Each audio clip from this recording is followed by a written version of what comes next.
দেখছেন কলকাতা টিভির সঙ্গে রয়েছে আমি তাসমিনা। শুরু করছি সংবাদ সারাদিন।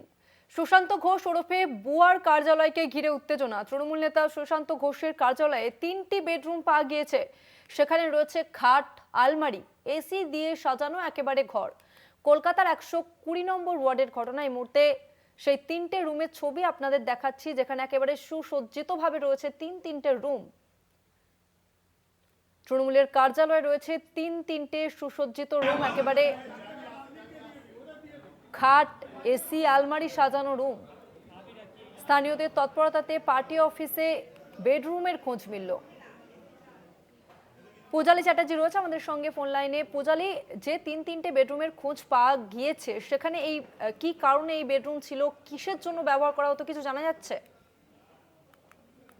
তো কি ব্যাপারে ইউজ করা হতো সেটার ব্যাপারে এখনো জানা যায়নি, কিন্তু যেটা মিলেছে সুশান্ত ঘোষ অর্থাৎ বুয়ার কার্যালয়ের মধ্যে ভেতরে মিলেছে 3টি বিলাসবহুল বেডরুম। তার মধ্যে রয়েছে এসি, 3খানা এসি থাকার দাবি রয়েছে স্থানীয়দের।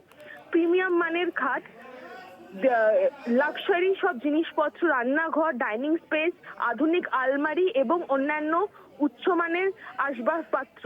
স্থানীয়দের দাবি কক্ষটির অভ্যন্তরীণ সাজসজ্জা ও সুযোগ সুবিধা একটি 5তলা হোটেলের বিলাসবহুলের সুটের মতো। কি কারণে এবং কি উদ্দেশ্যে এই কার্যালয়টি ব্যবহার করা হতো তা নিয়ে উঠছে প্রশ্ন। ইতিমধ্যেই বেহালা থানার পুলিশ তদন্ত শুরু করেছে বলে জানা যাচ্ছে। তাসমিনা, ধন্যবাদ পূজালি। সুশান্ত ঘোষ ওরফে বুয়ার কার্যালয়কে ঘিরে রীতিমতো উত্তেজনা। তৃণমূল নেতা সুশান্ত ঘোষের কার্যালয়ে তিনটি বেডরুম উদ্ধার, যেখানে রয়েছে একেবারে সুসজ্জিত খাট, আলমারি, এসি দিয়ে সাজানো ঘর। কলকাতার 120 নম্বর ওয়ার্ডের ঘটনা। স্থানীয়দের তৎপরতায় পার্টি অফিসে বেডরুমের খোঁজ। পলাতক সুশান্ত ঘোষ ইতিমধ্যেই তদন্ত শুরু করেছে বেহালা থানার পুলিশ। একেবারে বিলাসবহুল বেডরুম উদ্ধার তিনটে।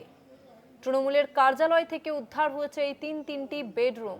সুশান্ত ঘোষ তৃণমূল নেতা, তার কার্যালয়ে তিনটি বেডরুম। তবে কারা এই বেডরুম ব্যবহার করতেন, কি পারপাসে ইউজ করা হতো, ইতিমধ্যেই তদন্ত শুরু করেছে বেহালা থানার পুলিশ।